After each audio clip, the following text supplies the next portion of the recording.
got these Filipino peanuts.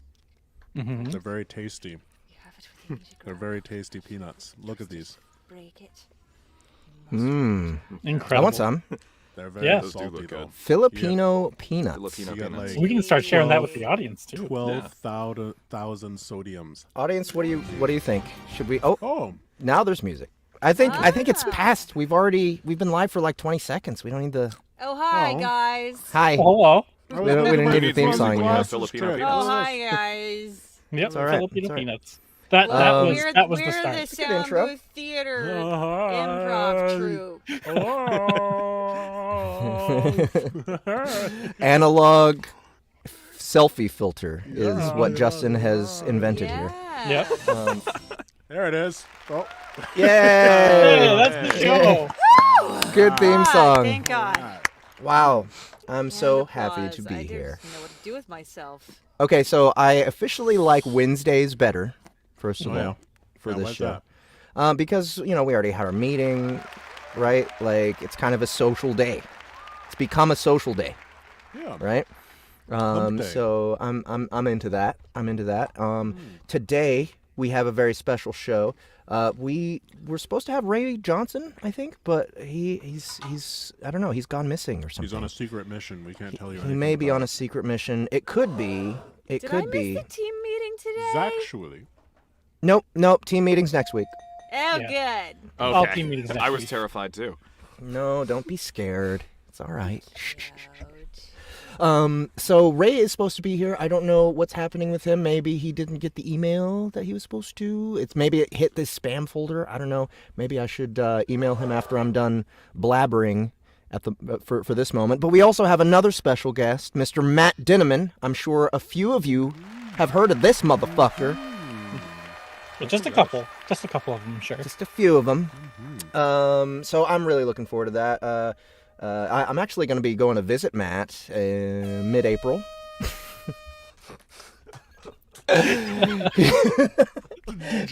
he's gonna be at NorwestCon in Seattle, so I'm just gonna go Nice. and drink with him, and Nice. Right. maybe we'll talk about important things. Hopefully not.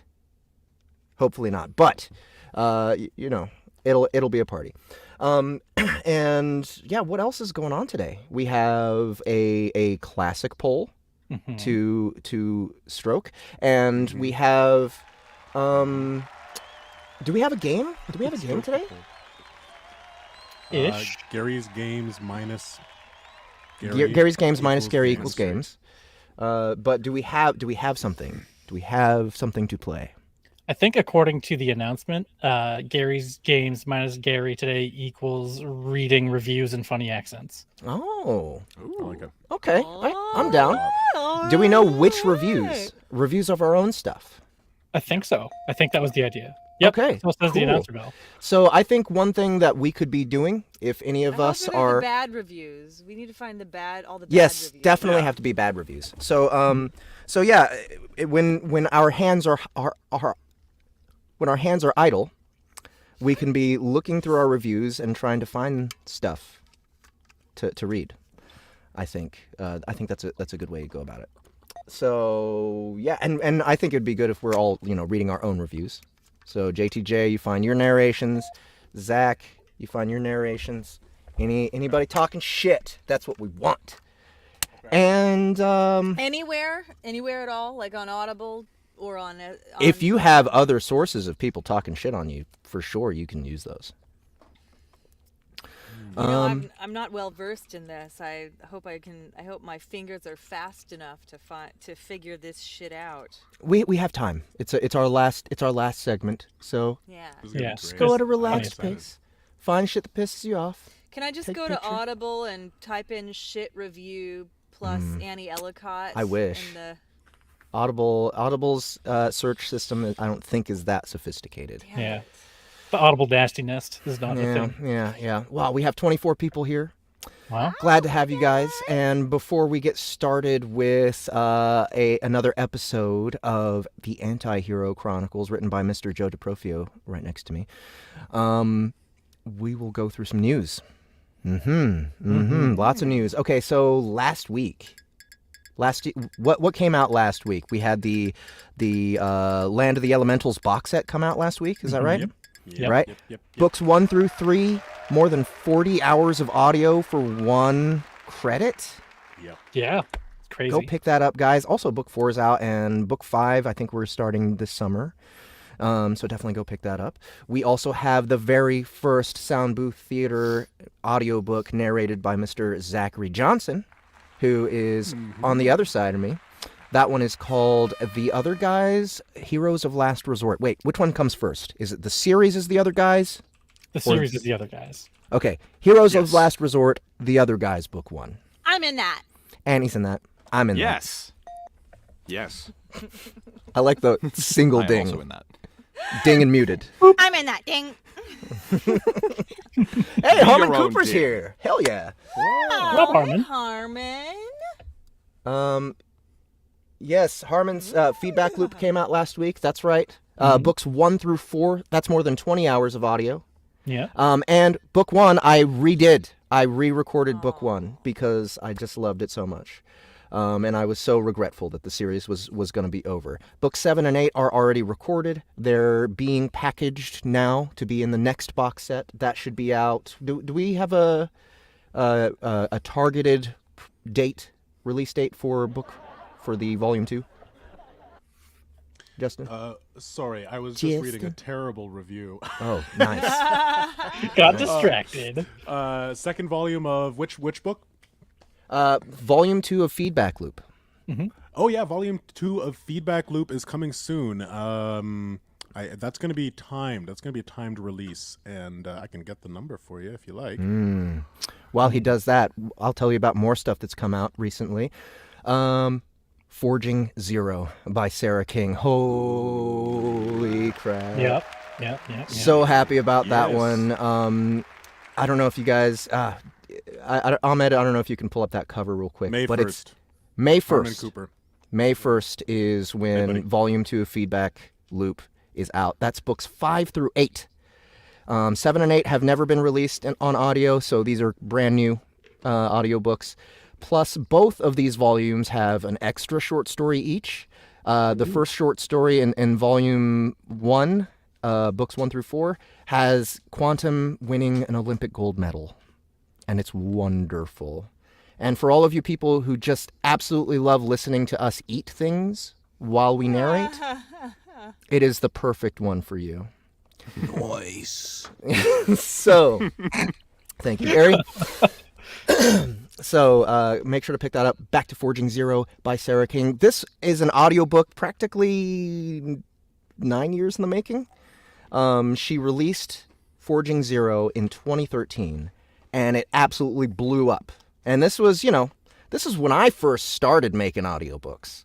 When she hit the Amazon market and killed it. All right? I mean, there's more than 2,000 ratings on that book 1. She got the audiobook produced by a different narrator back then, and it was pretty good. And then the second book, he never did, even though she paid him. Oh. Oh, dear. Yeah.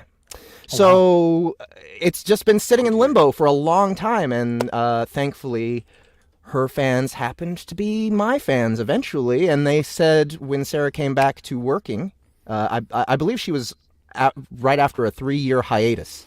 She was like searching her soul out in the world, trying to figure life out. And she came back, she's like, oh shit, I need money. Let's start writing again. And then she was like, oh, let's get these audiobooks running, and everyone was telling her, come to me. Get your audiobook done by Jeff Hayes. And that's what she did, and she does not regret it. Go check it out. Forging Zero by Sarah King. Immediately, how many reviews are here? I can't find any bad reviews on this book, unfortunately, to read for tonight. 1, 2, 3, 4, 5, 6, 7, 8 reviews already. It was only released Monday night. So Wow. people are loving it. Forging Zero, go pick it up. If you don't see the cover here, you will eventually, and it's horrifying. That's the Kindle cover. That's the old one. Check out the audio one. Anyway, you'll see it in a little bit. But it's horrifying, and that's exactly what we want because it's a scary fucking book. Because it's about there we go. Oh. Yeah.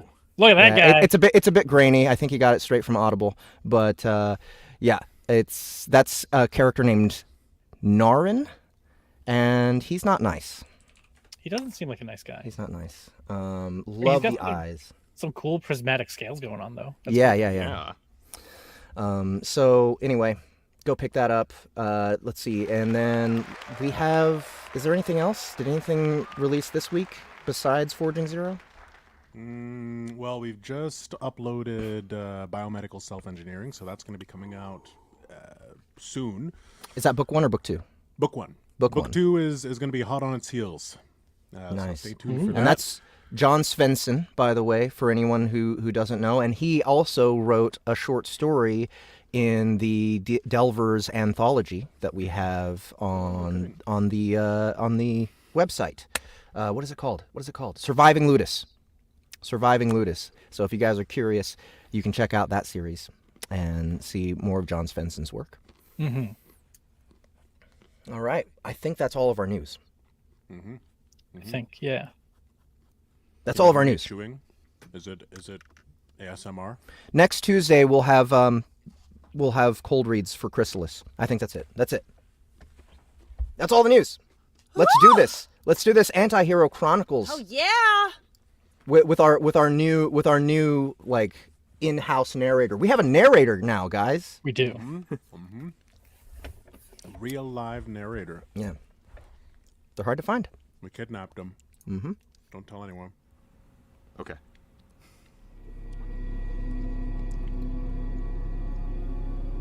Isto? Sorley could barely believe his eyes. He knew that Isto was strong, but he'd never asked about his powers. Never questioned where their limits were. Atreyu roared as he ripped himself from the ice, unslung his bow, and loosed a barrage of ice at the lawyer. Isto's shimmering aura billowed out into a pair of great wings and curled around him, shielding the lawyer, who was otherwise ignoring the agitated superhero on the ground. My fight is with Grim Raven. Do not interfere or I'll destroy you too! Isto turned and cocked his head to the side, examining Atreyu carefully. I don't think you're destroying anybody today. You could take Grim over here, only because he's been tortured for a few days, fought his way through a bunch of your goons, and doesn't have a full grip on his powers. Isto lowered to the ground as he spoke, the fine Italian loafers clicking on the stone. Atreyu studied Isto in return. There's something about you. Something familiar that I just can't place. You know, I get that a lot. One of those faces, I tell him. The chamber thrummed with energy, causing Isto's aura to flare violently, and the runes surrounding Sorley to pulse. Atreyu's eyes shone with multi-hued light for the briefest of moments. No, that's not possible. Atreyu's knuckles went white. What are you? You should be dead! Atreyu got into a low stance as he separated his bow into two connected short swords. Isto pointed a finger at his chest. Who? Me? Yes, you. My ancestors killed you. There are tales and songs about it sung throughout Valhalla's halls. Would someone please tell me? Don't believe everything you hear. My family has never... Shut up! For 5 seconds. Both Isto and Atreyu looked toward Sorley with raised brows. Explain. Now! As Isto opened his mouth to explain, Atreyu raised his right hand to the sky. The same multifaceted light that had shone in Atreyu's eyes bored down through the building and enveloped him. When it receded, Atreyu emerged, gleaming ethereal armor resting over him that left trails of frozen air in his wake. His two short swords were now the business ends of a double-sided glaive, and he held an ancient-looking but resplendent longsword. Shit. Fafnir! Atreyu's gaze fixated on Isto. I do not know how you shucked your fate, avoiding death by my ancestors. But I will right that wrong. For I am... Sorley and Isto surged forward as one, their fists slamming into Atreyu's chest and sending him sliding back across the shattered ice. Fucking Monologues. Why is he calling you Fafnir? Long story short, kid, I'm a dragon. Fafnir was my name once. Some little shit thought they could hide in a ditch and kill me that way. Their plan didn't work out, and a millennia or two later, here we are. Why did you say shit? That sword can kill me. Oh. Is that all? No, it's not. That pulse? Magic is back. You can thank the supplier for that, and while that's going to help us out, it's going to help him too. Sorely grit his teeth. Neat. Isto flexed his fingers, hardening his emerald aura around them into claws and scales. I'll keep him busy from the right. You take him from the left. Get that sword away from him, and we can finish this. Sorely nodded. And kid, don't hold back. Everything you've got. Right now! Everything I've got. He'd been fighting as hard as he could. Or so he thought. Sorely ran a quick inventory. The runes surrounding his suit had been keeping him on his feet, newly durable as he was.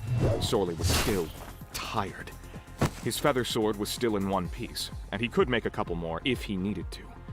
But there was something deeper in him.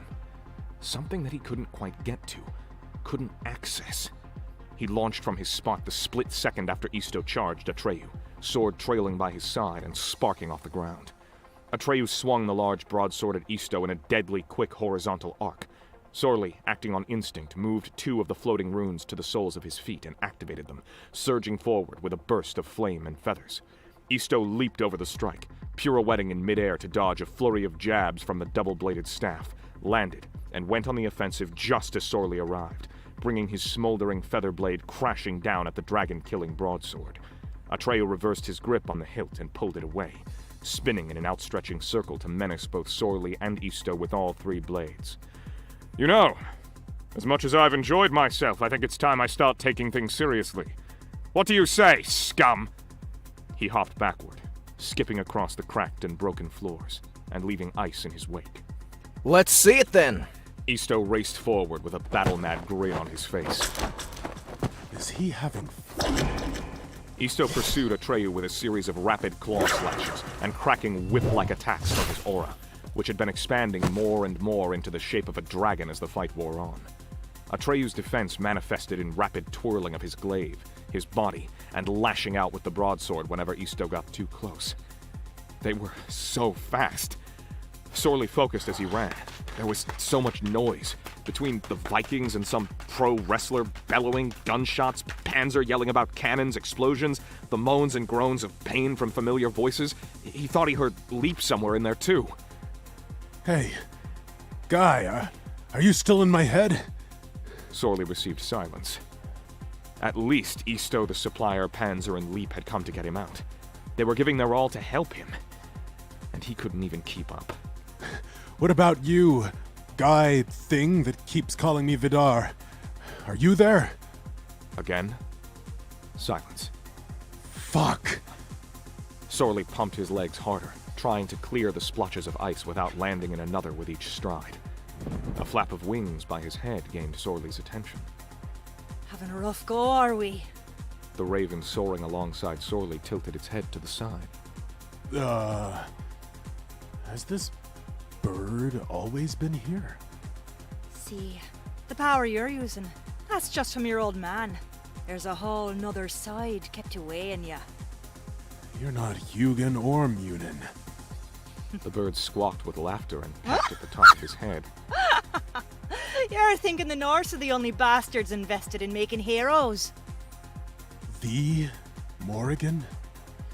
You'd best get a move on and throw some shapes, else all your friends, the people who came to save you, they're all fated to die.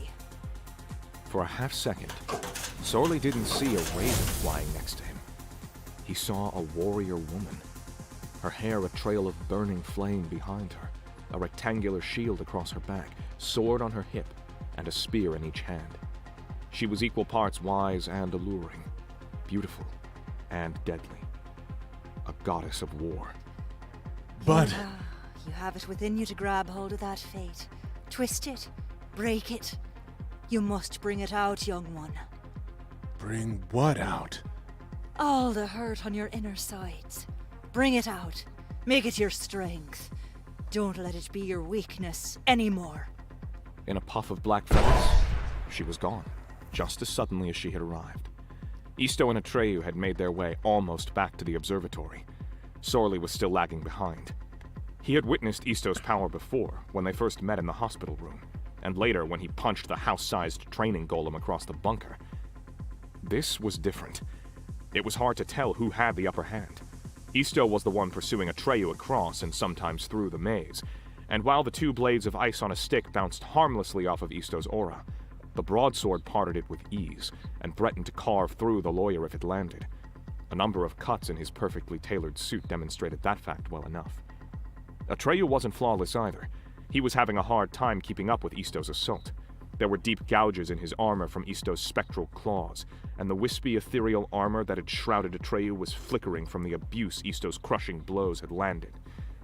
Just like the frenzied smirk on Isto's face, there was a wildness and excitement burning behind Atreyu's eyes. The opportunity to fully cut loose, to pit strength against strength, and to be uncertain of the outcome. How does this turn into everyone dying? How is that fated? Isto landed a devastating hook into Atreyu's gut, shattering the breastplate and sending the hero soaring away. Isto paused for a moment, catching his breath, and to wait for Sorley. Took you long enough, kid. I thought you were faster than that. I don't think you'd be able to run like that in those shoes is all. The sound of a bowstring roared in Sorley's ears as his eyes shot to Atreyu. The magic broadsword hurled through the space between Atreyu and Isto, and time dilated. Isto has this fight handled. I'm too slow. Just in the way. Sorley lurched, sprinting at a hard diagonal to intercept the sword-made arrow. Kid, no!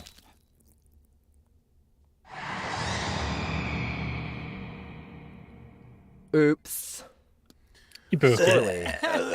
Fatality. Sorley, what have you done? Oh no. What have you done? Sorley, My no! lawyer! I would die for my lawyer! I mean, real easy throwback to one of the early episodes. I'm going to do the smart thing. Call my lawyer. Or take a broadsword for him. Yeah, Right, same thing. right. He can't lawyer for me if he's dead. That's Correct. That's true. Yeah. Who's gonna Although handle he my can estate? negotiate the sword out of my gut. Yes. He can. Yeah. So, Can. man, so that's pretty intense. Sorley's gonna be sitting around with some sharp metal object in him for a little bit. Potentially, yeah. Perhaps. I mean, there are a lot of fast people in that room. That's true. But we got the gory stab sound. We did, which just means that somebody got stabbed. Hopefully it wasn't Go Loud. I mean, Go Loud is very good at not getting hurt. It would not be Go Loud. It would not make me Okay, splurge. all right. Good. Yeah, I didn't think he was that selfless. So thank you, Go Loud. What's next? What's going on for the next one? Any hints? I do. I have. Let's see. Without giving it all away, we are going to find out who got stabbed, and the big bad of the rest of the series is going to make themselves known. Oh, okay. So Atreyu is just high level mini boss. Atreyu is like the top hero. Like he's incredibly powerful. Right. But there's been some stuff going on behind the scenes. There's been some slight references, and magic just came back. Right. Oh, maybe that kind of like opened a lock, just It very well could have. Oh dear. Mm-hmm. Yeah. Oh, and okay, so here's the thing.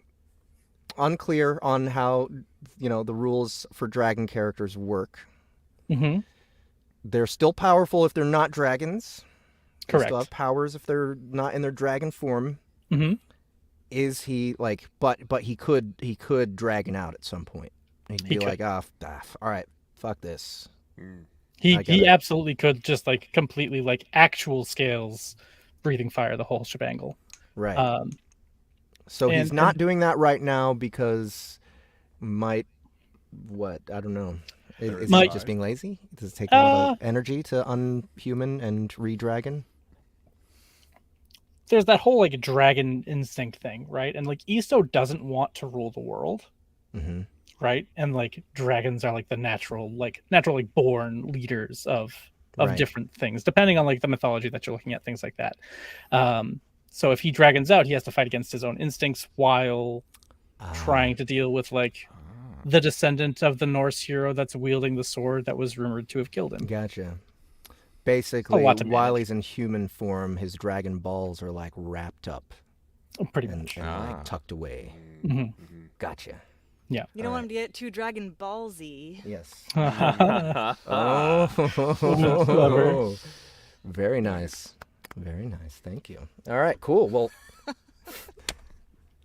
You're thank welcome. you. Thank you for the balls jokes. It was a very layered balls joke. Too. It was. Balls, Like an onion. balls, 90s throwback. Yeah, absolutely. Well, thank you, Joe, for another episode of Anti-Hero Chronicles. Now, what's our precedent now? We have 2 seasons that we've passed. This is season 3. This is season 3. Yeah. And how many episodes were there per season so far? Was it 6 each?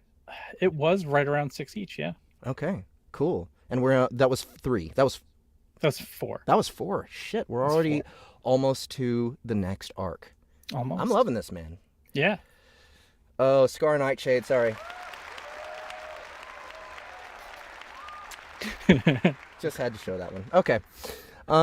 So yeah, I'm looking forward to the next one. Hopefully Gary will be with us and some Go Loud will be happening. I feel like I want the spinoff. That's what I want. I've started writing the spinoff. The spinoff's happening. Yes. Okay. Great. So what is? Yes. Yes. Oh, so good. So good. What is this? Yeah. All right. Well, while we wait for Joe to write the spinoff featuring Go Loud and Isto, it's like it's just like imagine Better Call Saul, except his main client is a luchador that robs banks. Mhm. Better go loud. Better Go Loud. There it is. Yeah. Of course. All right. So, I think that we have Mr. Matt Dinnaman waiting. I don't know if he's waiting or if we need to just poke him. How was that supposed to work? We Wait. poke him. We poke him. Okay. Yep. All right. So poke. Boom. And yeah, he'll be here in just a second.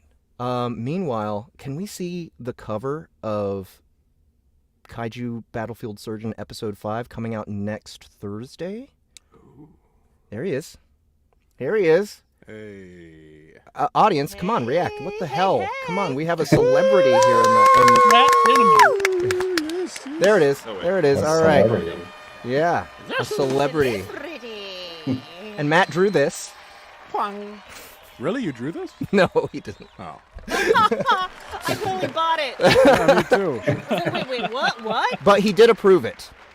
I did not draw that. He paid somebody to draw it and then said it was him. Oh, yeah. He's a regular Bob Kane. Ah. Oh. Sorry, we had a little Bob Kane story time before the show started. Did you know that dude was a total shyster? Matt Dinnaman? Oh man, he's got some major delay going on, I think. Oh. Oh, this is I did gonna not be know that. interesting. Oh man. Oh fuck. Yeah. That is some epic delay. It is epic Oh, delay. man. It's a good 15 It's epic seconds. delay. I feel like we can now play an improv game. Okay. I just like to think his responses are that carefully considered. Yes, Yeah. very much so. Okay, this is gonna be a fun interview to watch. All right. So, first of all, Matt. Yes. Oh, he's back. Oh, he's Wait, got are it you now. are you back? Are we in I'm real here. time now? Oh, he's here. Yes, yes. Okay, great. All right. Okay, so the time delay was just temporary. We were really gearing up to try and do something crazy here. Okay, so 4 episodes in to Kaiju Battlefield Surgeon. How are you feeling so far about how the audio is going? And Oh, how you- it's really cool. I'm pretty excited. I haven't actually listened to episode 5 yet, which comes out in a few days, and I'm pretty excited about it. So, it's really awesome. It's really gross and disgusting. Yes, that is the goal. I knew what you wanted. So are you getting like response from other people? Is anyone like is anyone complaining that it's not on Audible or anything, or like what's so far? Are you hearing anything from people about it? I am hearing a little bit. I'm getting a lot of people that actually read it and they're messaging me like, WTF, what is this? Or there is an older version that's on Audible that Joe Hempel narrated. A lot of people are listening to that, and obviously it's a completely different experience than what you guys are doing. But yeah, I'm getting a lot of messages. Well, when's the next episode coming out? When's the next episode's coming out? But mostly it's like, you need psychological help type comments and stuff like that. Man, And you guys too for wanting to do it. Yeah, I'm envious. I need to get some of those "Can we help you" messages, because really that's what this is. I'm asking people for help right now, and This that's is a why cry for help. I'm This is a very producing. forward cry for help. He's actually just saying I need help directly to the audience. It's too much. This is the most direct cry for help I've experienced. Yeah. So we are going to be releasing episode 5 next Thursday. I showed Matt. The only thing I think Matt's heard is a little clip of Gary Furlong taking on the role of Count Franz. And I think actually that's the chapter that this episode is going to end on. One thing that's really interesting about this series is I've been pushing my people way too hard, and it's really dense material, and there's a lot of crazy action. And so we're needing to like the episodes that I planned out, we're like, dude, these are too huge. We need to like cut them into smaller episodes even than what we have already. Yeah, it's a long book. It's the second longest. It was the longest book I've ever written when we started. It's now the second longest book. Right. I've ever written. And I just narrated the now longest book you've ever written, which I think maybe a few more people want to hear about that. But real quick, we have a little taste of kaiju from the last episode, just because, man, I just love this scene. How dare you? Just want to give you guys a little taste of what it is if you haven't already listened to it. This is from episode 4, so let's get a little bit. So your mom is one of the boss demons who have invaded this world, and she's here because she's pissed the shrill dumped her. Did I get that right? Well, what do you expect me to do about it? Duke, a bunch more of these ladies are coming over here. A handful just crawled in the front door, and I can see hundreds more emerging from the buildings all around us. Don't shoot them! Let's see where this is headed. It's headed toward a terrible death. These guys have an electric attack, and in case you haven't noticed, you're sitting in 3 inches of water. I could hear them now, rustling about upstairs, pulling up the remaining floorboards, crawling down the walls, splashing into the basement. She comes! The lead witch scrambled off of me, prostrating herself onto the ground. Oh, my mother, my queen. It was I who found the worm surgeon. It was I. She lies! I sensed him first! No, it was me. I I broke the floor, pulled him into our truck. A dull light half illuminated the dark basement. There was no source. It was as if the brightness on my visual display had been turned up a hair. The witches remained inky pools, their forms drinking the light. I wasn't sure what I was expecting to happen next. A magnificent demon descending from high, arms outstretched, or perhaps a hideous queen, a monster of indescribable terror.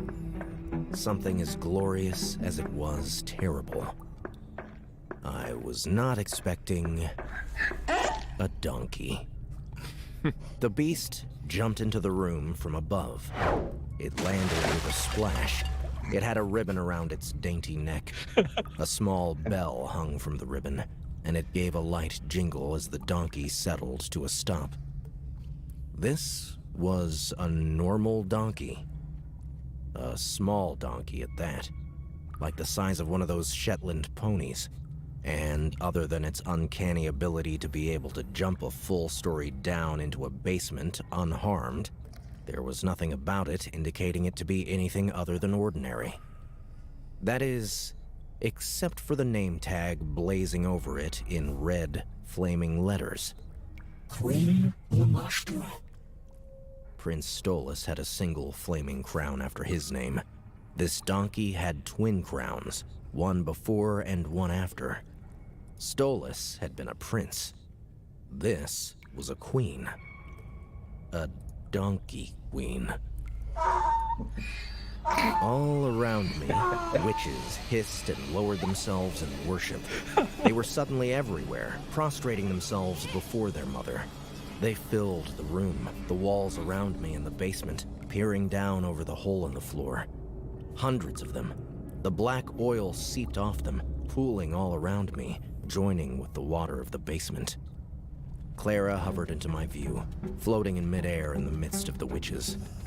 Okay, what the hell? Queen Lamashtu the donkey clomped up to me. She placed a single hoof on my chest, but she did not lean her weight on me. She reached down and sniffed me several times, the hot air blasting my face. The Queen has an offer for you. You know you crazy assholes are all worshipping a donkey, right? Oh man, one of my favorite scenes to have narrated, to have performed. Of course, Annie stole the show during that scene as well. Holy Very shit! much so. So, what do you think is the scene you're looking forward to hearing most next? Well, the donkey comes back later. There's another boy. donkey scene later in the story. He's given a quest during this scene, and he may or may not complete that quest. And the scene involving the donkey, you just gotta wait to hear it. It's going to be pretty interesting. It's going to be very interesting. It's going to be probably even more interesting than this scene. Probably. I feel like the word interesting isn't doing enough justice here. I haven't read the book. I don't know what's going to happen, but interesting is a choice. Mm-hmm. Yeah, it's interesting. Yeah, definitely. So, speaking of interesting things, Dungeon Crawler Carl 5 broke my heart at the end. Oh no. People were warning me that the epilogue was going to be rough, and it was. It was very, very rough. But actually, the whole book is rough, man. Like, It is. there's really emotional moments that I was delighted to play. And your entire series is full of these moments. Can you tell me a little bit more about how you feel about these characters at this point? Like, about Carl and Donut. Like, you know, I think that to a certain extent, authors have to remember that their characters aren't real, right? In order to actually do things to them. But I imagine also if you do a good enough job, that becomes more and more difficult. Is that happening right now? Yeah, to a certain extent. I mean, I like the characters. I have to remind myself, you know, what their motivations are all the time. But then I also have to remember that they're in a death game and almost everyone's gonna die. So, you know, it sucks. But oh well, I'll get over it. Yeah, is it still a? I mean, when I think of doing production for horror, when I think of doing production for things where a bunch of people are going to die, I do it gleefully. Right. I'm just having fun with the chaos and torturing these characters. Has it gone past that point for you where it's no longer gleeful? No, I'm always having fun. I wouldn't do it if I wasn't having fun. I'm having a great time. You know, there's a lot of, emotional beats in the story, right? But there's also a lot of happy, fun moments, and it tends to be, it's about them finding those moments and keeping their sanity and all this like oppressive terror that's happening to them. And people are going to die. It's going to get worse, but they still have to find joy in all of that. They have to survive. And I cling on to those moments too. And I want the readers to also be able to find their, to understand basically what the characters are going through. And that's, I just write it as it comes. I don't know what's going to happen. I make it up as I go along. So we'll see. Man, so you've already started chapters for Dungeon Crawler Carl 6. Correct. And how many chapters are you in now on Royal Road? I haven't posted anything to Royal Road yet. Okay. I'm going to soon. I wanted to get a few chapters ahead on Patreon first. I have a few established shots that basically tell what the world's about. They also, at the end of the previous book, they got like a metric fuck ton of boxes. Yeah. And there's one surprise in there. So that I've already published all that, and now they're just getting into the meat of the world, and that's what I'm working on right now. And without going into spoilers, this one floor requires me to do a lot of actual research. So I'm reading some books now in addition to writing. So that's what I'm working on right now. You gave me two good questions in there. First question, I feel like I don't think I've experienced a novel series that has such a consistent level of quality to it. Do you have any idea how that's happening? No, not really. I think the setup of the actual book, where each floor is done in a different way, there's different rules each floor. That kind of tends to help it from getting tired, I guess. It helps make the story fresh. I can introduce new characters and still keep the old ones, but keep them kind of off to the side without anybody really wondering, well, what happened to this person? I can change the rules each time. This new floor, spoiler alert, is going to deal with cards. It's going to be that sort of, it's a completely different rule game. Like cards, CARD. Like cards, like think Yu-Gi-Oh sort of thing. And I'm pretty excited about it, and it's just going to be this one floor. And, it's almost like writing a completely different book with your favorite characters. So it's in a way, it's actually easier for me than I would be just writing, a new story every time, just because we're already happy and familiar with the main characters. Yeah, I also notice a bit of a delightful formula where, okay, now that you've established book one, it seems like each book that comes out, it's like, okay, you introduce the floor, the rules, you have one nice kind of pulse-pounding action scene, and then we open a bunch of boxes. Yeah, right, and yeah, good.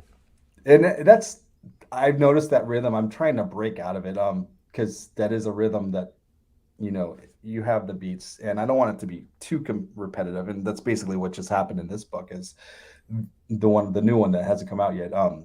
He's opening a bunch of boxes, and it's 2 chapters because it's a lot of stuff, and they get a lot of new gear, and there's lots of little new rules involved, and all has to get established. And I kind of like to have like in the middle, like a big action, like mini climax, basically. I like that. If you look at it like a sine wave, you go up and then you go down, but when you go down, you don't go down all the way. So you go up, you go down, and then you ratchet like a roller coaster, and then bam. And I like that rhythm for all books, but I also want to, change it up just a little bit. Yeah, I get what you're saying. Even when you find a really delightful formula, it's still a formula, and Right. yeah, you just kind of reflexively want to get away from it, right? And you said you were doing research for this next one. It seems like you at least do some research for each book. And Well, yeah. Go ahead. Well, I do. Usually, like for the last book, I spent a lot of time reading about gonorrhea. Oh my word. Oh dear. Oh my god. No, seriously though, I'll come up with something, and then while I'm writing, and I'll think of it, and then I'll be, well, I don't plan it in advance so much, and then I was like, well, how does that work? What is that? And then I'll end up spending all night reading about something. But this book, the monsters are based on something, so I have to read in advance. I have to learn in advance about this, because it involves like a culture, and I'm going to be deliberately culturally insensitive, but I'm going to have, characters that are pointing this out. So hopefully it works out, but we'll see. I'm always walking like a fine line between, how much research do you want to put in it? How realistic do you want it to be? How stupid do you want it to be? And, I never know how it's going to turn out until I show it to the readers.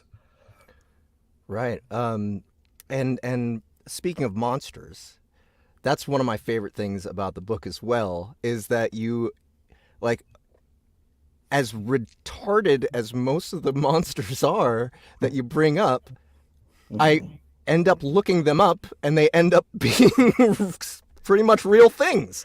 Like, like one of my favorites is the flying head ladies with their guts hanging out. Yeah. Like, I totally thought you made that shit up. And then I looked it up, and it's a real thing. Not like they actually exist, but it's a real myth. It's a real legend. Right. How does that happen? Like do you just hang on to crazy ass monsters that you discover as you're just living life, or do you dig? I do a little bit of both. The book Dominion of Blades, which came before this, and it's a series that I am going to finish, but it's not finished yet. The whole world, the monsters are based on the area they are. They're basically on a 1-to-1 map of the real world in that game. And the monster, and when they're in a certain area, the monsters in that area are based off of the mythology of that area. And that caused me, I kind of fell in love with that idea, and that caused me to do a lot of reading and research. And I just have pages and pages of notes of cool monsters. Nice. And, things stick with you, like monsters culture, like cultural myths and legends have some of the most vicious, brutal monsters you've ever come up with. I mean, they just love murdering children in cultures and torturing people beyond belief. And there's some really nasty things out there. Yeah, to make you both laugh and cry at the same time. Right. And then I try to make a funny twist on it. And I'm doing something similar in this new book, but the game is deliberately being stupid with it. And that's kind of the point I'm trying to make on the story, is like sometimes we take these monsters and we don't know anything about them, and then we make a joke out of them without actually like honoring the history that they come from. And that's, something I'm really careful not to do that intentionally, I guess. And it's an issue that's been brought up a few times, and something I wanted to address with this next book. We got a couple questions from the audience. One of them is, how much bass do you practice each day? Well, I'm in 2 bands. I practice pretty much every Tuesday and Thursday with my band, and if I have a song I need to learn, I'll spend as much time as it takes to learn it. But most of the time, I just practice at band practice. And we have gigs a lot too. So I don't practice as much. When I was a kid, when I was like 16, 17 years old, I would practice. I'd get home from school and I would just pick up my bass and I would play until midnight. And I did that for years and years and years. I miss those years. I had the same Because thing. you play the bass too. I do, and I would do I think on average 6 to 8 hours a day of practice, just because I'm just obsessed with it. And now I barely ever play, and I feel like a total loser whenever I pick it up. So there's a happy medium. I hope that you're hitting that. I definitely am not. Yeah, it's being in a band is really fun, especially when it's like not a band that's like trying to become millionaires, and you just want to play gigs every once in a while and have fun and drink at a bar and then have a few random people in the audience, jump up and down. It's cool, it's fun and it's cool. It's low stress. Yeah, that's what bass playing is supposed to be. I never took that approach. Very bad. Way to play bass. No, man. You're supposed to be the lazy one in the group, right? Yeah. Missed that boat. Yeah. Well, a lot of bass players I've met are pretty high strung. I'm lucky that I've never have to been in a band with a bass player because I am the bass player.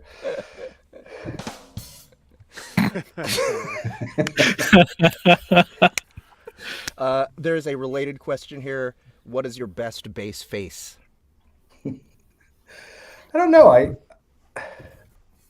don't know what I look like when I play the bass. I'd have to have one. I don't have one here with me, so. Okay. Here's a consolation prize for the person who asked the question. Could you do just your favorite gurn? My favorite what? Gurn. Okay. Gary introduced me to this word. It's the face that you make when you're rocking out and you're totally digging a tune. There we go. Yeah. All right. Good gurn. Thank you, sir. Let's see. We got, I think, 2 more. Question. Do you ever like to combine monsters and make up your own? Oh yeah, definitely. And that's what's going to be. That's kind of what the point of this next book is going to be. It's going to be pretty awesome, I think. And the person with the 2 bass questions, their name is Facebook user. Tell him it's me asking. Jesus Christ, Jeff. It's Facebook user. Come on, guys. Don't you remember Facebook user? Yeah, I mean, Oh, yeah. Facebook user. Wow. Facebook user back again. He's back. He's back. Long. Okay. For the very first time. And their question number 3 is, your wife is much hotter than you. Is it because you are funny or have a giant penis or both? No, it's because my parents are rich. Okay. Okay. Gotcha. Oh, it's Michael Scott Earl. Okay, that was Michael Scott Earl asking these questions. All right. Well, does anyone else here have any Matt Dinnaman questions?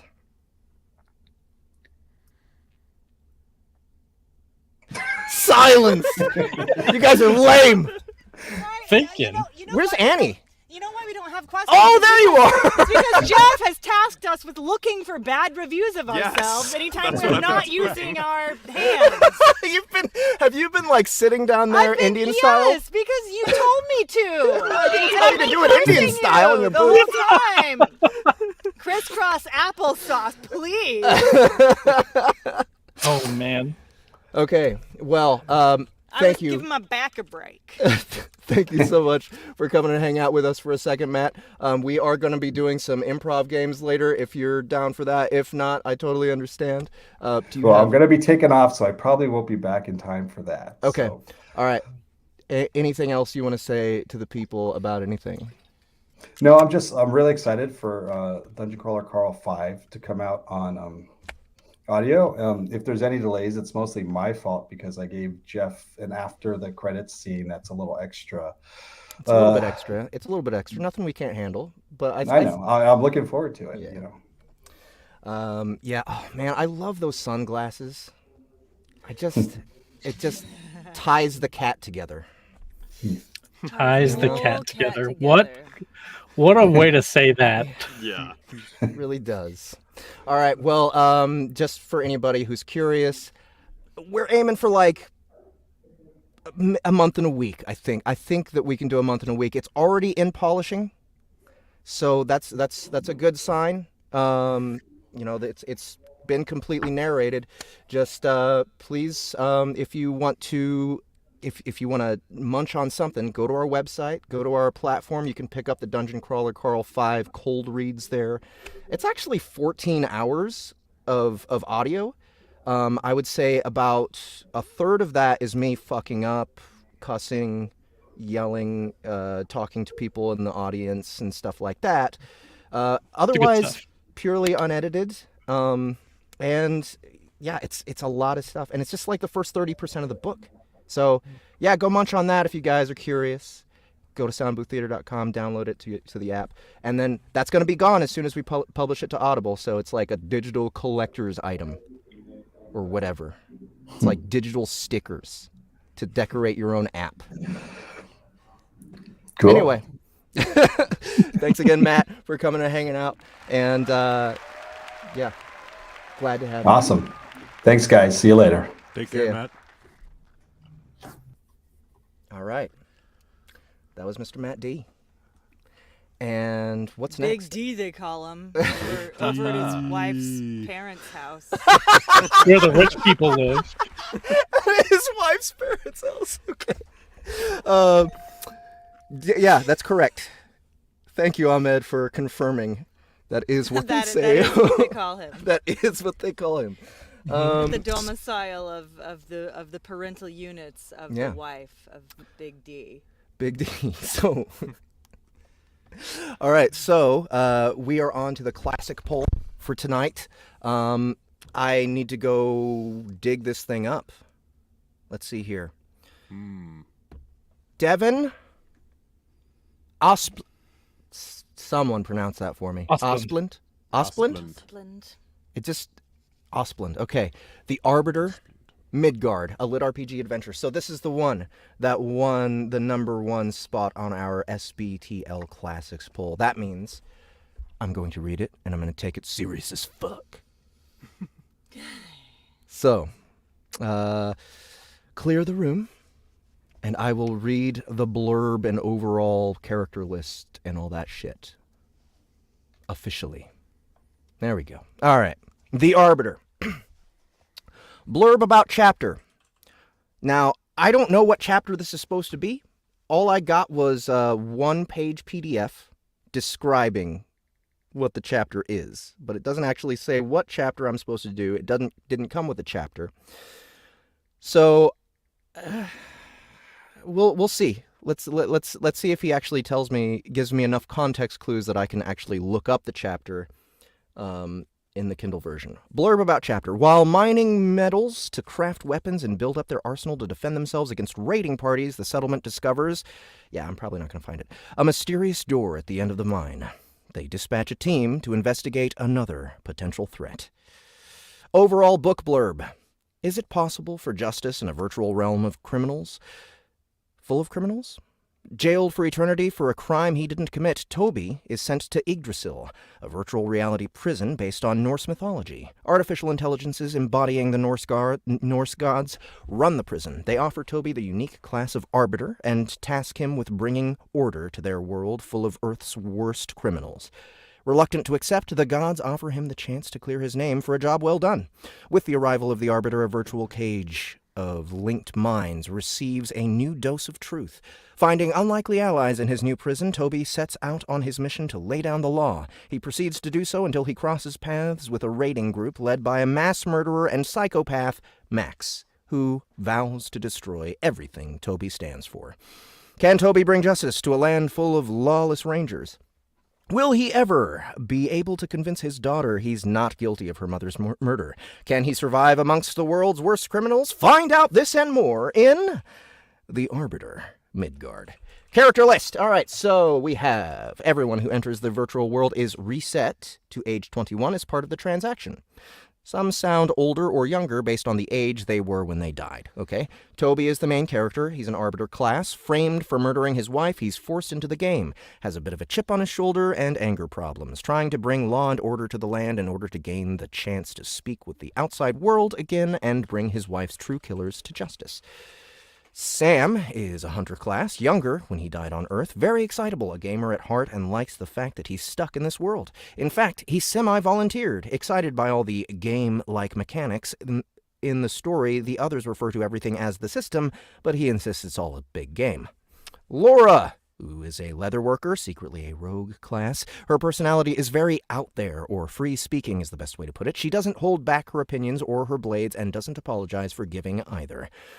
And Hero, swordsman class, Japanese. Note, the system automatically translates as Japanese into English. Hero is very noble and proud. Swordsmanship is his craft, and he lives by the sword and his honor. He is very friendly and builds a close bond with Toby, one of the few characters who has a combat background from their time on Earth. All right, so those are my instructions. Let me check this email one more time. Nope, no instructions as to which chapter it's supposed to be. So I'm going to take a shot in the dark, guys. Loading up my Kindle.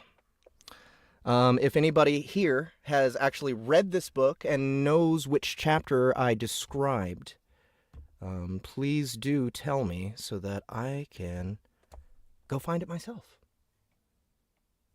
And I'm going to check the poll one more time. Make sure that there isn't info there. There is or is not. Here we go. The Arbiter, Midgard.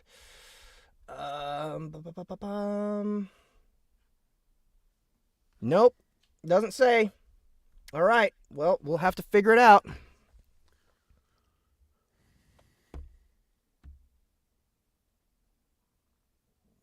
No, go away. Okay. And nope, no names on the chapters either. All right, I'm going to go to chapter 8. Nope, 9. No, that says history lesson. Okay, so they do actually have subtitles. Nate the Miner. That sounds promising. Puppy spiders. I'm doing that one. I'm doing puppy spiders, y'all. Okay, let's see here. And just want to remind myself about these characters. Toby is the main character, Arbiter class. Sam is the hunter class, younger. He's the one all excited about being in a game. Laura is the leather worker. She's very out there, free-speaking. Hero is the stuffy Japanese guy. Okay.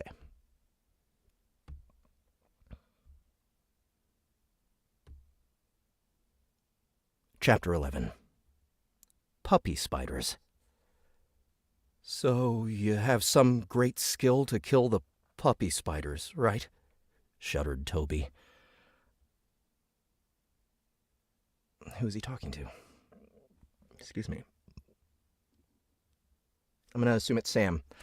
Not really. Personally, I don't like fighting them since I lost my bow. These spears, Sam gestured with his weapon, only do 1 damage. They're terrible.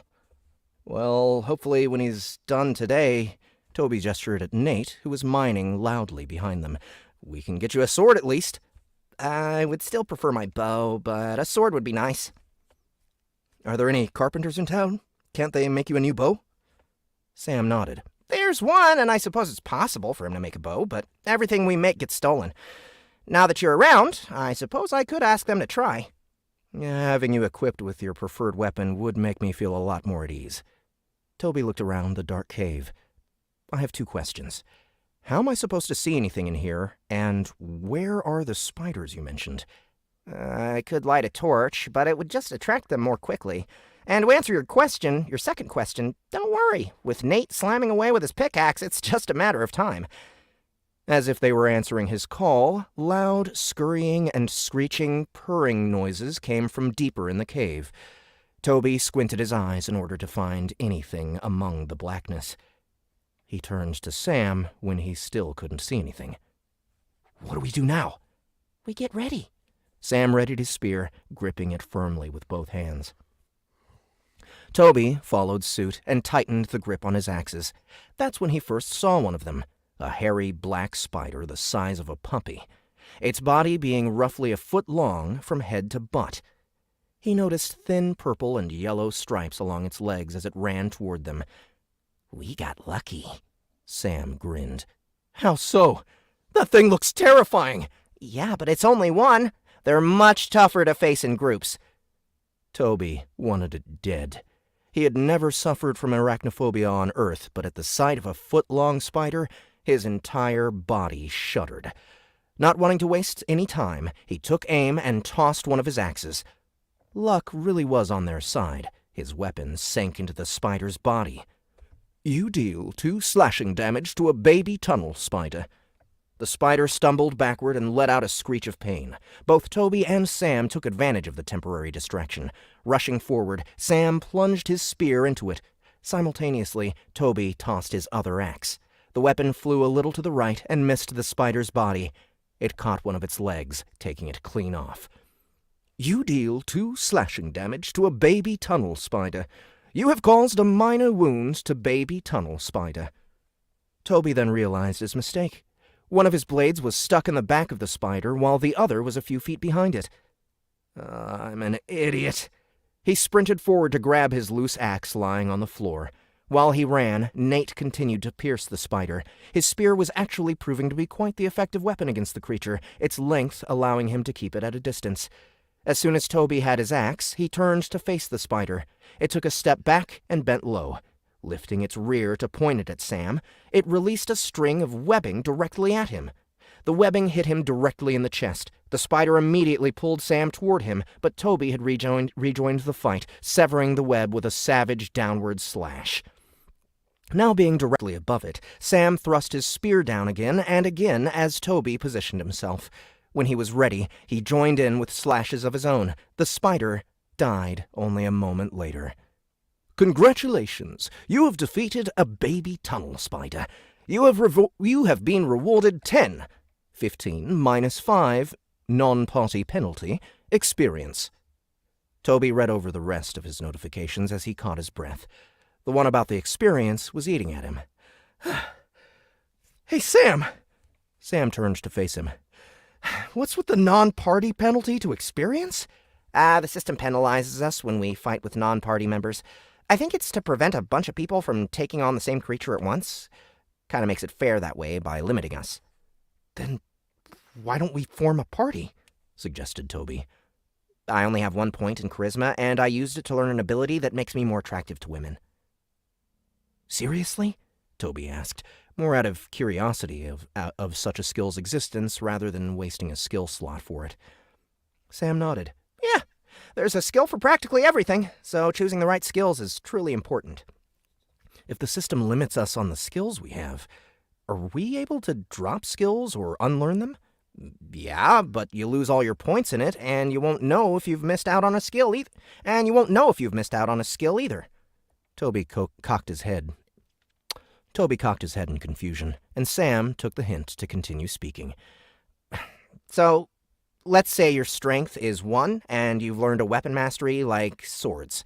You fight for a while and level your sword skill to 3, but you want to fight with a spear. You could fight for the next year with a spear and never get the spear skill. You would need to drop your sword skill before you could learn the spear, and all that time you spent with the spear would be wasted because you would get the spear skill at level 1.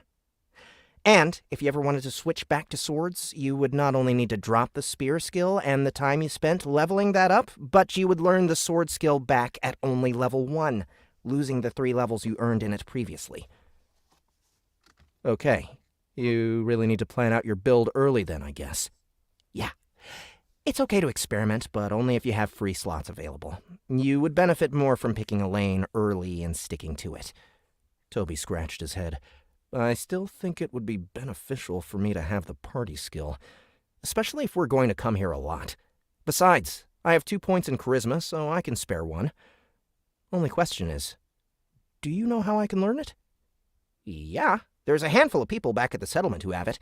It's really easy. All you need to do is focus on someone you want to bring into your party and think about forming a group with them." Sounding all too simple, Toby gave it a try. He gazed at Sam and thought about forming a group with them. Congratulations. You have learned the charisma skill, Party Leader. Party Leader, finally figures out that you can't do it alone. I'm going to miss watching you fumbling around like a fool. At skill level 1, you can have a total of 3 additional members besides yourself. Party members also have the ability to monitor each other's hit points and status effects. You have invited Sam, the hunter, to your party. A moment later, he got another notification. Sam has accepted your invitation! Sam's name appeared below Toby's. Under his name was a long rectangular red bar just like his own that indicated Sam's health. He also has a buff icon labeled Hunter's Bounty. Sam, do you mind if I ask about your Hunter's Bounty skill? Not at all. It's one of my class skills. It provides additional basic loot items, meat and hides primarily, but it also provides a small boost to finding crafting materials. It extends to the entire party when I'm in a group, so feel free to loot the spider. Toby had completely forgotten about loot. Excited, he placed a hand on the spider and thought, loot. The loot table appeared with 3 of its boxes filled. The first 2 both had a ball of spider web, and the third had a spider leg in it. How do you want to split this up? Sam scratched his chin. Doesn't matter to me. I was just going to give it all to the settlement so either of us could carry it. The spider silk should combine into one inventory slot once one of us picks it up. Wait, you can see the loot? Yeah! As soon as someone opens the loot table, it becomes visible to the entire party and we can select what we want. As soon as someone selects something, everyone else has 60 seconds to either pass on it or cast their lot for it. If more than one person wants an item, the system generates a number from 1 to 100 and the highest number gets it. The items are automatically sent to each person's inventory. It's kind of neat. Toby agreed. That is neat. He selected all 3 items, and a green border outlined their boxes. His name, written in green, was above each box. A timer that counted down from 60 was placed on top of each item. Just for demonstration purposes, I'll select each of them too, Sam noted. As he selected items, an orange box appeared around them with his name written in orange. Okay, I'm gonna skip ahead a little bit, see if there's any other... Oh, no more puppy spiders? Was that it? That was all we get from the puppy spiders? Okay, well, that is that chapter. I'm sorry, guys, that I wasn't able to read the chapter that he wanted me to. He didn't tell me which one it was. But this sounds like a fun system. Sounds like it's kind of well thought out. And I wish there was just more puppy spider action. So yeah, guys, thank you for requesting The Arbiter, Midgard by Devin Auspland. Mm-hmm. If you want to check it out, is the link in our description? Do we know?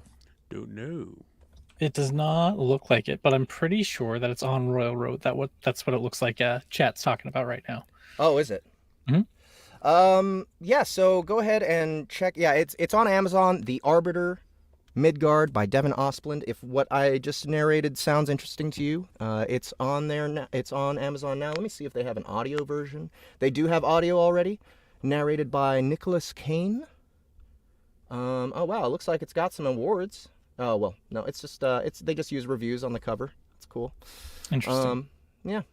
So go check it out if you guys found that interesting. And what are we doing now? Are we on to our Gary's Games minus Gary equals games? I believe so. The final segment. The final segment. Gary Views. All right, so I'm the only person who didn't follow instructions, so you guys can go first. Okay, so Joe, you had this idea. What's the origin here of what we're going to be doing? So the origin of like the where this came from. So I've been doing some giveaways in the Discord server around new releases, so like 40 some odd people got copies of Forging Zero and the Land of the Elementals box set, like that kind of stuff. Join the Discord. Join the Discord server if you want in on that action. Don't just DM me and ask me for book codes. That's not how it works. But I was talking with Emily, and then I was talking with Ahmed, and I was like, hey, like it'd be kind of funny if we looked at some reviews and we did them in like either epic or goofy accents. on Soundbooth Theater Live, and then when people like say, "Yeah, I'll totally download now and review," maybe they actually will. Okay, well then we're gonna need some accents and some funny voices from the audience. Yeah, take it away, audience. Let's see your funniest accents and things. Unless Joe, do you have a list already? I have not seen any lists, but Okay. I'm sure that I could figure some out. I was thinking it might actually be pretty fun, depending on the book, right? If you just grabbed a character voice from that book. Oh. So like just yeah. as an example, like if Jeff grabbed like a Dungeon Lord one, Okay. funny. doing that as Kleck Yeah, I like that. I like I'm down that. for that. could be fun. That kind of thing. We have a request for a Boston accent. Boston. Boston. man. Bastard. I'm terrible Wicked at fire. that. I always become Australian when I try to be Bostonian. Oh, yeah. Every time I hit the R's, I turn Aussie. Mm. Yeah. Well, you don't pronounce them either way. We've got one from Mortimer. What? Oh, Mortimer, I see. Mm-hmm. Yeah, okay. Swedish. Teresa. Swedish. Teresa. Oh wow. Whatever that's accent different. Charles Bronson has. I don't even remember Okay, what it sounds like. are they talking about the English Charles Bronson? Charles Manson. That's a great question. Gadfly. Which Charles Bronson? Because there's a movie that Tom Hardy played a character, a real my person goodness. named Charles Bronson Mhm. in England. Australian Not the boxing. movie star guy Charles Bronson, but he's like a gangster. Yeah. Got a South African accent request. And- Oh boy. Wow. Yeah. Oh, these Gadfly they're says coming for us American here. actor. I don't even know what that dude sounds like. Mm-hmm. Australian boxy accent. Australian boxy. Oh boy. American actor. Oh, action star was married to Jill Ireland, I American think. actor. American actor accent. Oh, Yeah, I've got that one. Oh, I see. Okay. Yeah. British don't. Hilda for Annie. Somebody put Canadian actor, British please. Hilda? Yeah, Canadian actor. That's from me for you. Gary Views. Okay, well, I mean, I've got a review up and ready, and I think I do want to take Joe's suggestion and read it Oh, Hilda. in the style of a character from the book. I'm going to read it like the narration of the book, actually. This is from. I don't even know if I want to say what book it's from. It's kind of. Yeah, we don't want a bad review that's like about how bad the book is. No. A bad review no. about how It's- bad it's- we the, are. The headline of this review is "Decent Book Ruined by Soundbooth." Oh, okay. Oh wow. All right. Nice find. All right, so here we go. Decent book ruined by Soundbooth. First, the good.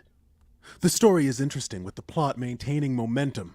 Yar, the protagonist, is a bit of a Marty stew, but let's be honest, that fits the post-apocalyptic game-lit genre pretty well.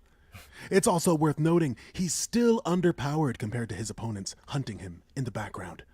Second, the meh. There are translation issues. Not a big deal if you don't nitpick. Some of the word choices reflect cultural differences which may interest the observant. Finally, the bad. Avoid the audio version.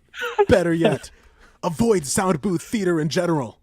The sound effects, differences in sound levels, and lousy voice transformations make this difficult to understand.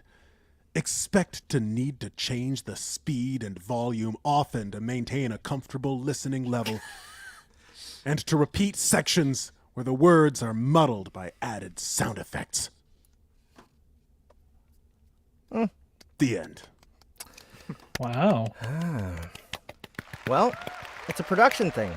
It's a production thing. I guess is so. I is thought that they were an gonna older go one? after the narrators. Is that an older one? Yeah. Maybe it's an old it one. is. Maybe it's from when we first started heading Probably. into the sound effects. I think I was responsible for the sound effects on that one. personally, so I'm pretty sure that was me. Yeah. Here we go. Oh, okay. Sorry, I found one for myself, but I know I know I already told you guys to go first. I've got one. I'll read it in the accent that this person hated. Ah, nice. Yes. Great story. Horrid Australian accent randomly forced in there, though. I didn't think there could be anything worse than the narrator singing. However, I stand corrected as the horrid Australian-esque accent he voices Daniel with is far worse. Torturous to listen to. That was the accent. This is my Australian accent, apparently. Yeah, apparently. Wow. That was a really bad one. Yeah, that's a terrible Australian accent. Yeah, when did you move to Australia? Yeah, how long since you been there? You just get there? How was the flight? Oh, it was fantastic. I've already picked up on the local lingo. Oh, yeah. Oh, that's great. Wow. Oh, man. That Aussie brogue, Nick Yeah, says. obviously. Indeed. Indeed. Oh, man. Annie, did you find one? Oh yeah, I found. Let's see, a couple. Well, this is a. Let's see. Which one did I want to? That one's super short. Let me go for a longer one.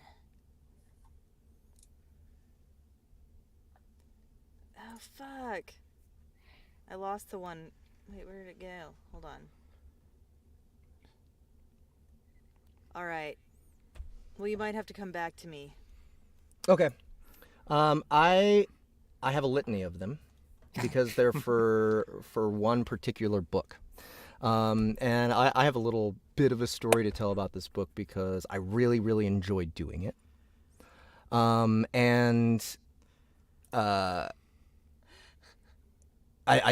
guess I did a terrible job because basically I put a lot of work into it. It's called The Unknown Mongol. It's by a man named Scott Jr. Erickson, who was the first Mongol, as in the motorcycle club, the Mongols. He was the first Mongol to kill a Hell's Angel. And he went to prison for it and everything. And this is his story. This is his autobiography. So I spent a lot of time on the phone with him, and I got his voice down. And so that's one of the funny things is like I did it accurately, you know. It was the first person autobiography, and I got this guy's voice down. But I think I probably went overboard with the other characters because when I read the book, it turned out it was a comedy. It was just funny because, you know, a lot of the characters aren't very bright. And so I reflected that in the voices. Well, it backfired, and you know, this is one of my earlier ones. This is back in 2015. So let's find some.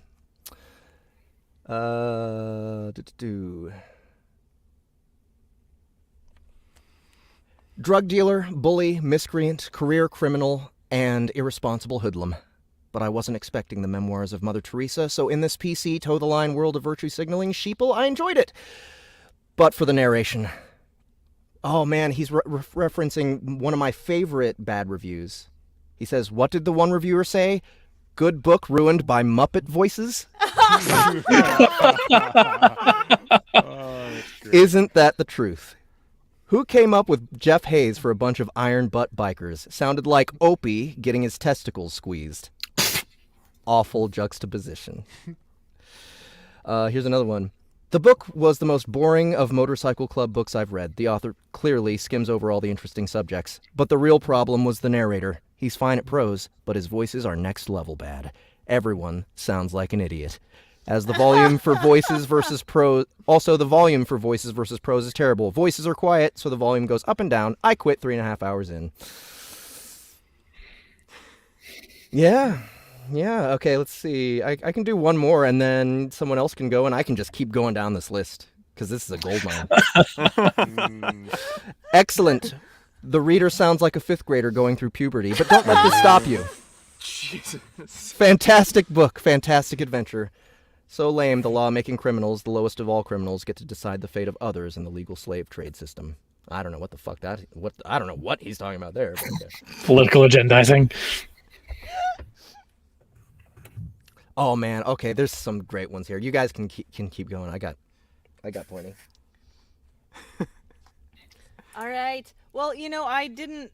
There's only one I found that really focused on the acting on the narrators. I'm sure there are plenty of bad reviews out there, but this is the one that's truly just about the narration. It's very short, but I'll read it. I'll read it in one of my favorite characters' voices that I've ever played personally.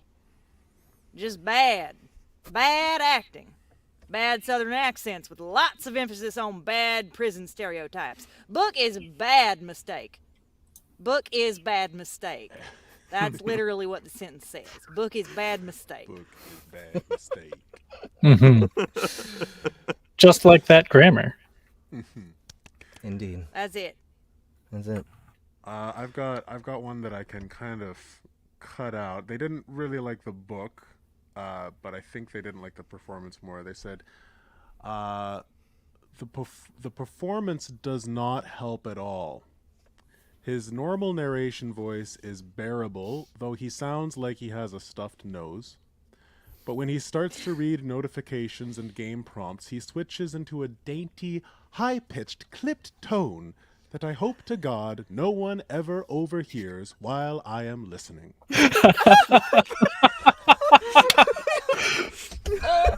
Wow. Jesus. No one ever overhears while I'm listening. Are you? What is he doing? What are you listening to there? It sounds like a dainty, high-pitched, clipped tone there. Oh, What kind of I was person listening are on you? speakerphone. I'm glad you can hear it. Oh no, my worst nightmare. How does this person ever leave the house? Zach, you got one? Yeah, so I have one. It's short, but for whatever reason, when I read it in a voice that was funny to me.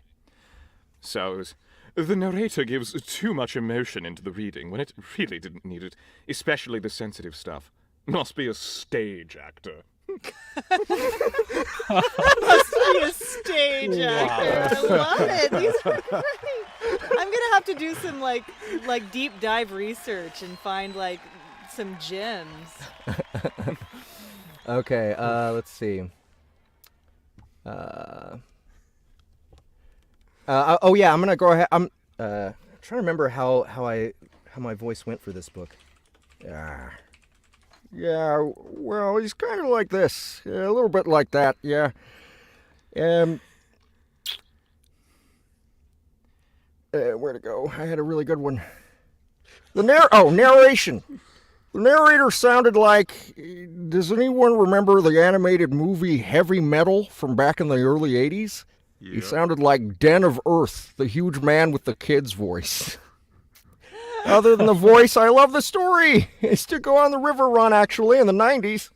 I wonder if we crossed paths. Much respect to the Mongols, MC. Man, I want to find the Muppets one. Yeah, I've got one that he compares me. I gotta find it. I don't think it's on Audible. I think it's on a different site. Oh, I've got one. This one was just like straight. It was funny because it was just straight up hilariously mean for no reason. It was. For some reason, this book is narrated by Zachary something. He is so horrible. I love the books, but this has ruined the series for me. Perhaps if Zachary, whatever his name, was good, it would be fine. But he's not. Oh. Wow. He's not. Wow. But he's not. Wow. It's funny though. It's funny because well, I just love that they didn't even. It was like my last name was right there. They were just deliberately avoiding Zachary. Whatever the hell. Yeah, right. You could easily look and see the last name. Nope, not happening. And it's not like your last name is hard to remember. No. Like, come on. That was me, actually. Yeah, I wrote that review after I got the set from Heroes and became very, very jealous that you rarely ever had to stop and start. Okay, I found I the was Muppet look at one. those long, beautiful lines. I'm going to take him down!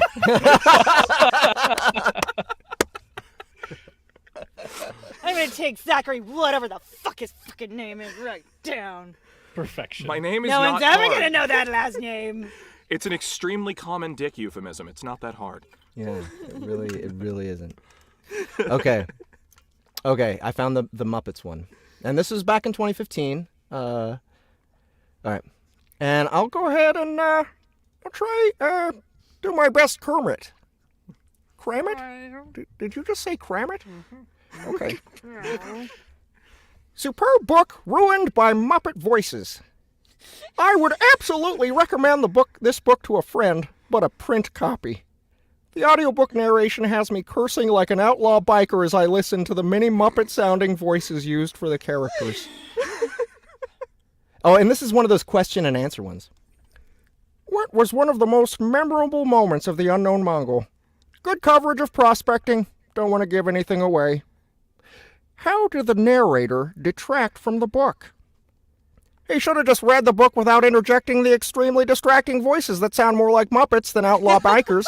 This surely must be nearly the This is where it gets real good. This surely must be nearly the most worthless performance I've ever heard in an audiobook. It is a constant distraction. Constant. Started to sound like Dr. Evil at the end there. A little bit. I've got one, actually, speaking of Muppets. I've got Hold one on. here. I got just 2 more questions on this review. If you could give The Unknown Mongol a new subtitle, what would it be? This is so good. This is so good. If you've ever wanted to hear the Fraggles play the part of motorcycle gang outlaws, this is your audiobook. Oh my god.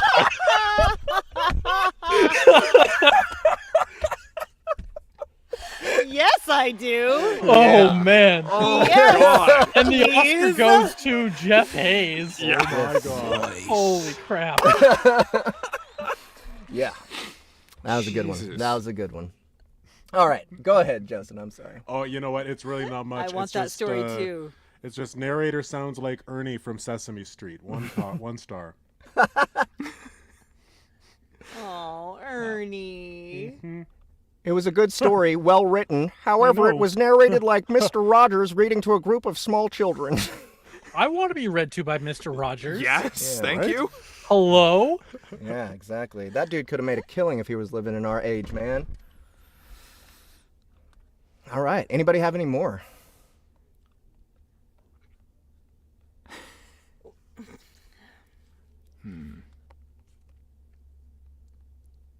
I want to hear that last one again. Which last one? The last question you said. Oh, the Fraggles one? Yeah. You want me to do it in a different accent? Yeah. Find it. Go back to it. Oh shit, it's pretty far down here. Okay. Come on now. We all want Fraggle bikers. It's gonna take me a second. I had to do a lot of digging to find that one. If anyone else has anything, go ahead and go. I'm going to turn this whole entire thing on its head. Okay. It's not necessarily related to narration. However, I went digging back from when I first released my first book to find reviews on it, and I don't necessarily have any bad ones, but I mean, that's a good thing. But a little positivity to finish out the night. Loved the story with chapters tugging at the heartstrings, characters developing over time, and a villain you'd love to smack. Think Game of Thrones Joffrey. Only bad thing is, I want more. This is the author's first novel, and I feel like he is definitely building the world, and a story to series it will be. So the grammar's weird, but Yeah. I love those kinds of reviews, especially if they want to correct grammar. Like, that's my favorite. yeah, I think Matt Dinnaman just posted one of those Yeah, he did. recently. grammar Okay. atrocious was. Yeah, a grammar atrocious one. Okay, yeah. I'll do it as Miss Piggy this time. If you could give The Unknown Mongol a new subtitle, what would it be? If you've ever wanted to hear the Fraggles play the part of motorcycle gang outlaws, this is your audiobook.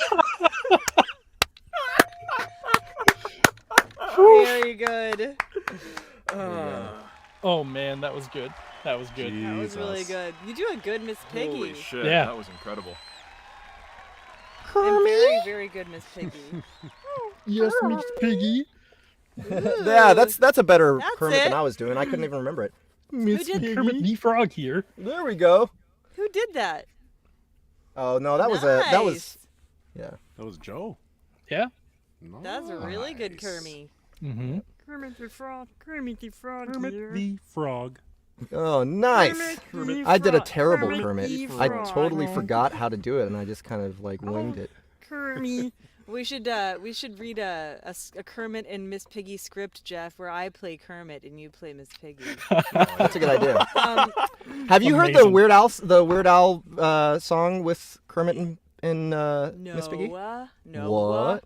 Well, we need to do it. drives like crazy. Oh yes. Oh, nice. I don't know. Yeah. Did you hear the story of the guy that, like, the sound guy on, like, the late night television show that put the lapel mic on Kermit's lapel? Like unironically. Unironically. Oh, that's beautiful. Oh, that's amazing. Oh my But that's just a God. testament, I think, to how magical those characters are. Like how magical. It is really incredible what they're I- able to do with them. You know what? I would do a documentary movie about Jim Henson and how amazing that son of a bitch is, and like all of his work has been Yeah. so incredibly influential to so many artists. Oh yeah. And the puppeteering, man, it's like he put puppets out of style. He was so good. Right? Like, it's like, oh, this is puppets, but it's not Jim Henson, so it looks terrible. Right? I kind of think that's how it feels anymore. Yeah. You know? A little bit. He kept pushing the envelope. Like, you get to movies like, you've got like, the Muppets and stuff, but then you get to movies like Labyrinth and Dark Crystal, where the puppet work is just like on another level. It's insane. Just, yeah. But Incredible. yeah, I mean, Kermit, and he has that kind of respect where someone's going to put a lapel mic on him, like, and not even think about it. Not even think this is a real person in front of me. Here you go, buddy. Oh wait, fuck. Like, Mr. the Frog, here you go. Yeah, Mr. the Frog. Yeah. He probably did. Yeah, whoever was playing Kermit at the time too was probably like, "Oh, thank you." Yeah. Right on. All right. So, do we have any more bad reviews? If not, I think we can wrap up these Gary's games minus Gary equals games. That also reminds me of the Muppets.